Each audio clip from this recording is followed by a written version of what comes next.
Halo guys, welcome back to Korea Remit bersama orang Korea yang medok. Oke, Polo-Polo, kalau misalkan aku bilang pernah ada penculikan seorang anak usia 13 tahun dan selama berbulan-bulan dia itu nggak berhasil ditemukan. Mungkin kebanyakan dari Polo-Polo bakal mikir pelakunya adalah seseorang yang memang udah kayak merencanakan penculikan ini ataupun mungkin seseorang yang random gitu. Tapi cerita kali ini agak berbeda karena kalau misal pelakunya ini adalah seseorang yang selalu ada di sekitar korban dan juga keluarganya. Kira-kira gimana? Karena pelaku dari kejadian kali ini adalah... Sungguhan cerita kali ini agak menarik karena agak beda dari cara pikir biasanya. Langsung kita mulai. Kejadian ini terjadi di tahun 1980.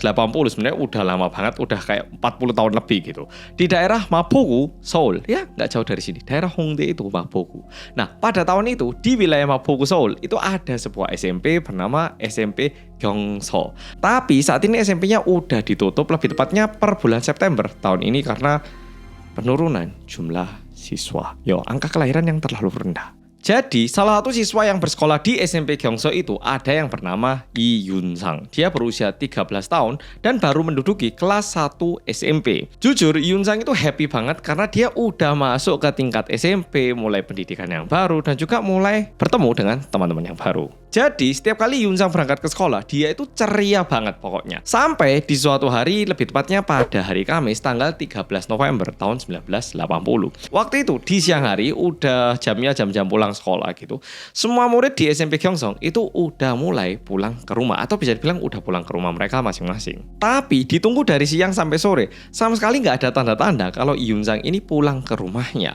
Sehingga orang tuanya Yun-sang ini merasa agak takut dan juga khawatir karena biasanya Yun-sang itu kalau mau main ya dia itu pulang dulu, naruh tas, ganti baju, baru keluar untuk main biasanya. Tapi hari itu beda banget karena Yun-sang ini sama sekali nggak pulang, nggak minta izin dan benar-benar nggak ada kabar gitu. Karena orang tuanya khawatir, mereka segera pergi ke SMP Gyeongso untuk mastiin siapa tahu Yun-sang ini emang lupa izin dan masih ada di sekolah. Siapa tahu ya tuh ada ekstrakurikuler, ada kerja kelompok gitu itu. Pas orang tuanya itu nyampe di sana, sekolahnya itu udah kosong songsong dan gak ada siswa yang terlihat mainan di lapangan. Sehingga orang tuanya itu milih untuk tanya ke satpam. Tanya ke satpam, satpamnya juga bingung ternyata. Karena kebetulan satpamnya itu udah patroli dan mereka itu udah memastikan bahwa nggak ada lagi siswa yang masih berada di lingkungan sekolah. Mendengar itu, tentunya orang tua Yun-sang menjadi semakin panik dan mereka memutuskan untuk melaporkan hal ini ke kepolisian. Bersama dengan itu, orang tuanya Yun-sang juga nyamperin rumah teman-temannya Yun-sang satu persatu.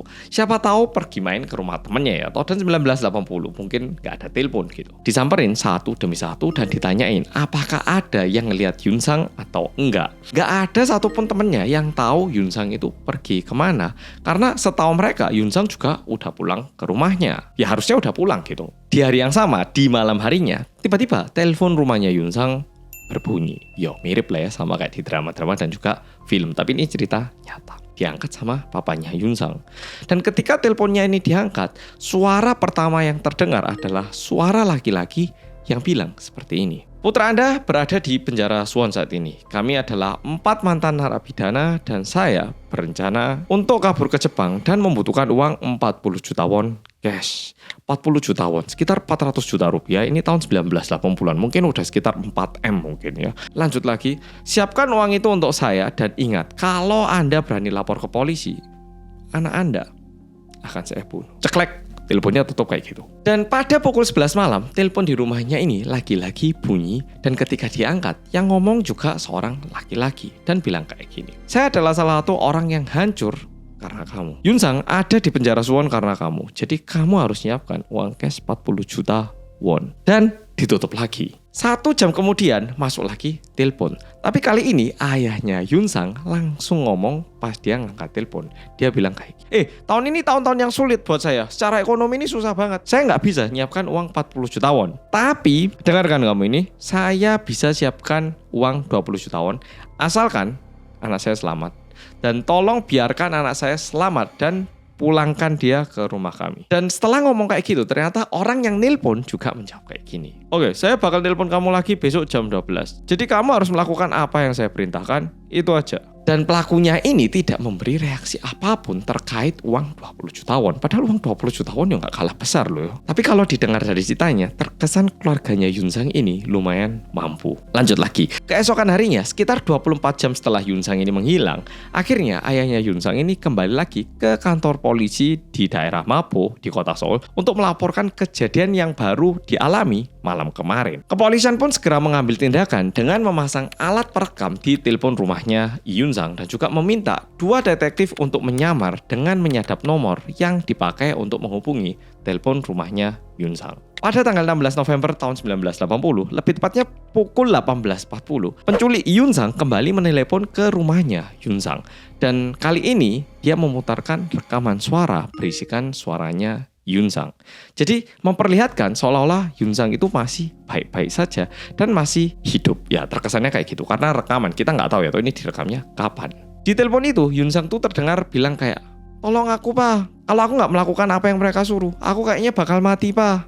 Nah ada suara rekaman Yun Sang seperti itu dan ini tentunya didengar oleh bapaknya. Dan pada tanggal 17 November tahun 1980, datanglah sebuah surat yang diperkirakan ditulis oleh si penculik dan bertuliskan, "Saya akan mengantar putri saya ke Goryeo-dang, sebuah toko roti di Jalan Jongno 2 pada pukul 7 tanggal 20 yang mendatang. Bawakan uang yang sudah Anda janjikan ke tempat itu." Nah, ada pesan kayak gitu. Dan akhirnya pada tanggal 20, kakaknya Yun Sang itu berangkat ke toko rotinya dan sesampainya di sana, justru dia itu malah disuruh pergi dari toko roti itu dan disuruh menuju ke Namsan Outdoor Concert Hall. Dan kakaknya Yun Sang ini nggak cuma dibilangi untuk ke sana, tapi rute yang diambil pun juga diberitahu. Jadi kamu mau ke sana, tapi kamu lewat jalan ini, belok ke sini, belok ke sini.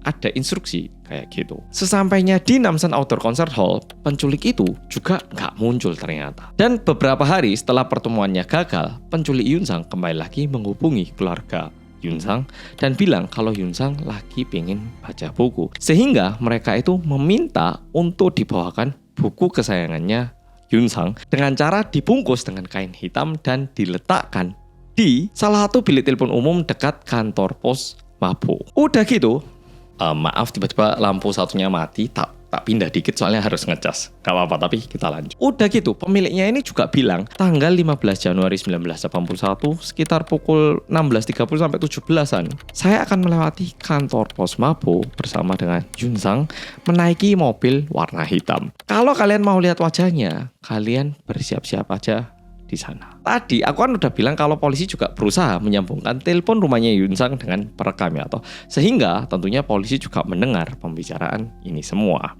Tentunya polisi juga membuat rencana untuk mengepung pelakunya ataupun ya menangkap pelakunya gitu. Tapi sayangnya lagi-lagi hal itu juga merupakan kebohongan ternyata. Mobil hitam yang dijanjikan sama si penculik itu nggak pernah lewat sama sekali. By the way ini tahun 1980-an, jadi yang punya mobil nggak sebanyak saat ini. Ya kalau sekarang kan kita mobil hitam, ini mobil Gojek atau mobil apa, plat nomor berapa kan banyak itu. Tapi dulu kan nggak kayak gitu. Dan pada tanggal 2 Februari tahun 1981, muncul lagi sebuah surat yang mengatakan bahwa Yun Sang ini habis mengalami sebuah kecelakaan karena ditabrak sama sebuah mobil di jalan. Tapi Yun Sang ini katanya masih hidup dan sedang ditangani oleh dokter kenalannya penculik. Jadi, oke, anak kamu kena tabrak, tapi udah saya atur, nggak apa-apa. Nah, kayak ditakut-takutin. Nggak selesai di situ, pada tanggal 6 April 1981, ternyata penculik ini masih berani mengirimkan sepucuk surat. Dan setelah beberapa kali keluarga ini kontak dengan penculik, akhirnya pada tanggal 6 April 1981, setelah mereka menerima total 6 surat dan juga 62 panggilan telepon dari pelaku, pihak keluarga udah tidak lagi mendapatkan telepon ataupun kabar dari pelaku tentang Yun Sang. By the way lampu satunya moro-moro mati, jadi meskipun agak beda, seharusnya ini lampu utama jadi terang. Jadi mohon maaf agak beda, tapi nggak apa-apa ya toh. Lanjut lagi. Dan kalau berdasarkan penyelidikan kepolisian melalui penyelidikan soal tulisan tangan dan juga rekaman telepon, polisi mengasumsikan penculik ini terdiri dari 4 orang. Jadi nggak 1 orang dan salah satunya adalah seorang perempuan. Tentunya orang tua Yun Sang itu benar-benar kayak khawatir banget dan mereka sangat berharap agar anaknya bisa pulang ke rumah dengan aman. Apalagi mereka dengar katanya Yun Sang ketabrak mobil, tentunya jadi lebih khawatir lagi. Dan bahkan mamanya Yun Sang itu berulang kali bilang kayak, gak apa-apa anak saya gak usah dibawa ke rumah sakit, gak apa-apa, yang penting pulangin aja, kita gak lapor kamu ke polisi, yang penting anak saya selamat aja, itu aja yang saya harapkan. Mamanya itu sampai segitunya gitu, karena nggak bisa ditemukan. Sampai-sampai papanya itu bilang kayak gini, kalau misalkan anak saya ini bisa pulang dengan aman, kamu si penculik ini, si penjahat, kamu tak jadikan saudara angkat loh, nggak apa-apa. Sampai segitunya. Jadi kayak mereka itu benar-benar pingin mendapatkan kembali anak mereka. Tapi tentunya penculik udah tidak lagi merespon telepon ataupun pesan dari pihak keluarga. Bisa dibilang semua hal itu udah dicoba sama polisi untuk mencari siapa penculik dari Yun Sang ini.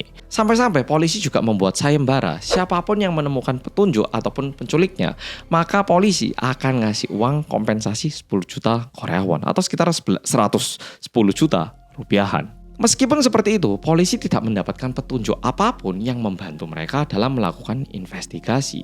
Dan bahkan Presiden Korea Selatan waktu itu, yaitu John Doo-hwan, juga melakukan pidato dan bilang kayak gini. Pemerintah akan menggerakkan semua lembaga investigasi dan melakukan apa yang terbaik dan memastikan Yun Sang bisa pulang ke orang tuanya. Dan apabila insiden penculikan seperti ini terjadi lagi di masa depan, kami akan menghukum pelakunya dengan hukuman maksimal yang diberikan oleh pihak penegak hukum untuk mencegah terjadinya tragedi seperti ini. Sekitar 1 tahun setelah itu, pada tanggal 30 November tahun 1981, polisi akhirnya berhasil menangkap pelaku penculikan yang sedikit aneh, yaitu merupakan guru olahraganya Yun Sang, dan orangnya itu bernama Ju Yong-hyung. Penangkapan ini berawal dari polisi yang memang udah memanggil semua guru dan juga tenaga pendidikan di sekolahnya Yun Sang untuk diinterogasi, termasuk guru olahraga yang bernama Ju Yong-hyung ini. Awalnya guru olahraganya ini tidak terlalu mencurigakan, tapi beberapa bulan setelah itu, polisi memutuskan untuk melakukan penyelidikan ulang, alias memanggil kembali guru-guru yang mengajar di sekolah itu. Dan setelah dicek, ternyata pada hari kejadian, seharusnya guru olahraga Ju Yong-hyung ini, pada hari itu dia itu seharusnya pergi ke universitas untuk melanjutkan studi S2-nya. Tapi ternyata hari itu dia absen, alias tidak pergi ke kuliahnya. Tentunya polisi tanya ke guru olahraganya, dan Pak Yong-hyung ini ngaku bahwa pada hari itu dia memang membolos dan melakukan hubungan seksual dengan salah satu siswi yang belajar di SMA perempuan Changdok. By the way, guru olahraga ini sebelum dia ngajar di SMP Gyeongso, dia itu memang ngajar di SMA Changdok. Jadi bukannya sambil ngajar dia ke sana atau gimana, tapi karena dia pernah ngajar di sini, dia kenal beberapa siswi di situ dan bisa jadi akrab ya, atau guru olahraga. By the way, satu info penting, sebenarnya Pak Yong-hyung ini sudah nikah dan punya 2 anak. Jadi bisa dibilang, ya dia selingkuh. Mendengar itu, polisi nggak cuma mengiyakan, tapi polisi juga melakukan cross check, sehingga polisi memanggil siswi SMA Changdok. Dan ternyata setelah diperiksa, Pak Yong-hyung ini melakukan pelecehan seksual terhadap 22 siswi SMA Changdok selama dia mengajar dan juga setelah dia pindah ke sekolah lain. Jadi waktu jadi guru ya melakukan, setelah pindah ke sekolah lain ya tetap melakukan pelecehan seksual. Cara yang digunakan oleh Pak Yong-hyung untuk melakukan pelecehan seksual, dia itu manggil salah satu siswi yang udah dia targetkan dan bilang, kayaknya olahraga kamu lompatnya kurang ini, yaudah nanti pulang sekolah kamu tak ajarin khusus ya, les pribadi gitu. Jadi kamu nanti datang ke ini ya, tak ajarin. Jadi diawali dengan cara memberi kebaikan, seolah-olah dia itu mau mengajarkan secara gratis. Dan setelah siswinya ini datang, nah waktu itu dia baru melakukan pelecehan seksual gitu. Dan setelah mendengarkan ini, orang tuanya Yun Sang merasakan sesuatu yang agak aneh. Karena orang tuanya itu jadi keinget di hari kejadian, Yun Sang itu sempat bilang kalau dia itu disuruh menemui seorang guru, tapi gurunya melarang Yun Sang untuk bilang ke orang lain. Sehingga akhirnya guru olahraganya ini dipanggil lagi ke kantor polisi untuk diperiksa, dan kali ini diperiksa menggunakan alat pendeteksi kebohongan. Dan di situ gurunya ini baru ngaku kalau dia adalah orang yang menculik dan juga membunuh Yun Sang. Dan motif dari semua ini adalah uang katanya. Jadi yang terjadi adalah sebenarnya Pak Yong-hyung ini, dia ini mulai terlilit dengan utang sebesar 10 juta Korea won. Dan karena hal itu, dia mulai merencanakan untuk menculik anak-anak yang berasal dari keluarga yang relatif kaya. Dan anak yang dia pilih adalah Yun Sang. Nah, dia menculik Yun Sang itu ke apartemennya Dan waktu Yunsang teriak minta tolong di kamar mandi apartemennya Pak Yongyong, pelaku ini langsung mengikat tangan dan juga kakinya Yunsang dan juga melakban mulutnya. Dan setelah itu dia bungkus lagi pakai selimut biar benar-benar nggak bisa gerak. Dan dalam kondisi itu dia tinggalkan kayak gitu. Sehingga keesokan harinya pas mau dicek ternyata Yunsang udah meninggal dunia karena sesak nafas. Ya mungkin benar-benar kayak dililit yang kencang sampai meninggal gitu. Padahal kalau misalnya normal mungkin yo dehidrasi gitu ya. Tapi mungkin karena anak kecil juga dan juga cuacanya panas mungkin jadi berakhir dengan kematian. Dan awalnya waktu Pak Yongyong menemukan si Yunsang ini meninggal, dia itu juga mikir, ini harus dibawa ke rumah sakit nggak ya? Ini aku mending menyerahkan diri nggak ya? Ini mendingan tak obati atau ini mending tak siram air atau gimana? Nah dia sendiri sebenarnya mikir terus. Tapi akhirnya Pak Yongyong ini memutuskan untuk membuat keputusan memasukkan jasadnya Yunsang ke sebuah tas yang besar. Dan setelah itu tasnya dimasukkan ke wadah air lipat dan dikuburkan di sepanjang sungai Bukan. Tentunya polisi juga langsung pergi ke sungai Bukan untuk ngecek apakah Yunsang masih ada di situ atau tidak. Dan untungnya polisi berhasil menemukan jenazahnya Yunsang, tapi kondisinya udah benar-benar tinggal tulangnya saja. Dan yang paling menyedihkan dari kejadian ini adalah suara rekamannya Yunsang. Karena suara rekaman yang kita kira itu adalah suara rekaman dari suaranya Yunsang merupakan suara palsu karena itu dibuat setelah Yunsang meninggal. Jadi bisa dibilang pelakunya menirukan suaranya Yunsang dan orang tuanya yang begitu khawatir percaya kalau itu suaranya Yunsang. Dan seperti dugaan polisi, ternyata betul guru olahraganya ini memiliki kaki tangan yang bernama Go Jinmi dan juga Yi Suk-kyung. Nah, mereka berdua ini membuat surat ancaman dan juga yang nelpon ke rumahnya Yunsang. Jadi suaranya itu nggak bisa langsung ketahuan kalau ini gurunya atau siapa karena ada kaki tangannya. Saat kasus ini dibawa ke sidang, pengacaranya si pelaku ini bilang kalau si pelaku itu sebenarnya tidak memiliki keinginan untuk membunuh, tapi nggak sengaja Yunsang itu meninggal karena dikurung, alias ini bukan pembunuhan tapi pembunuhan secara tidak sengaja, minta hukumannya itu diringankan gitu. Namun untungnya pengadilan tidak menerima alasan itu sehingga Pak Yongyong tetap menerima hukuman atas pembunuhan dan juga penculikan. Dan karena waktu itu masih ada hukuman mati, pada tanggal 9 Juli tahun 1983, Pak Yongyong ataupun guru olahraga ataupun si pelaku ini dieksekusi dengan cara digantung. Sedangkan untuk kaki tangannya, untuk Yi Suk-kyung dia menerima hukuman 3 tahun penjara jangka pendek atau 5 tahun penjara jangka panjang. Kalau kayak gini tergantung gimana tingkah lakunya di penjara, bisa jadi 3, bisa jadi 5. Sedangkan untuk yang Go Jinmi, dia dijatuhi hukuman 2 tahun penjara dan 3 tahun masa percobaan di sidang pertama. Sedangkan untuk kaki tangannya, ini yang menarik. Yi Suk-kyung ini sebenarnya adalah bisa dibilang kayak pacarnya si pelaku. Sedangkan Go Jinmi itu temennya Yi Suk-kyung yang juga diajak sama Yi Suk-kyung. Dan perlu diingat, Go Jinmi sama Yi Suk-kyung mereka berdua ini juga masih di bawah umur dan dikarenakan itu bisa dibilang hukuman yang diterima sangat ringan dan bahkan di tahun 1984 mereka dibebaskan. Oke, Pol-Pol. Jadi kasus kali ini sampai di sini dan yang lebih mengerikan adalah sebenarnya Ju Yongyong dia itu dari penampilan itu katanya terlihat kayak orang yang sangat tua, kayak terlihat sangat tidak terawat gitu. Dan yang aku sayangkan, kok bisa-bisanya guru yang melakukan pelecehan seksual juga bisa merayu siswi lain untuk merayu satu temennya lagi dan menggunakan siswi-siswinya untuk menculik dan bahkan membunuh siswanya sendiri yang masih ada di bangku SMP. Dan mungkin ini permasalahan yang sangat umum karena guru itu memang merupakan sebuah profesi, tapi ada orang-orang yang menjadi guru benar-benar hanya sebatas sebagai profesi ataupun untuk memenuhi kebutuhan aja. Bukan orang-orang yang benar-benar memiliki kayak passion dalam mengajar dan juga ingin membangun masa depan negara. Dan ini merupakan sebuah masalah yang susah banget ya, toh karena di Indonesia pun yuk gimana caranya kita menyeleksi guru yang memiliki passion dan juga guru yang tidak memiliki. Kita taunya ya guru A, B, C gitu ya toh.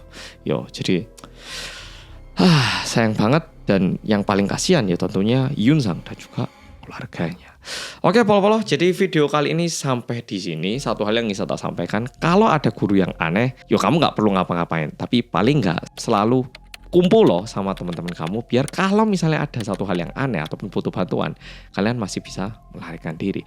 Toh itu guru kamu, kadang ada guru yang aneh. Dan juga tentunya untuk para guru, kalau ada guru lain yang aneh, please mohon diperingatkan juga yo. Karena tentunya kayak gini ini mencoreng nama baik seorang guru. Oke, Popolo, makasih dan nonton video kali ini dan sampai jumpa di video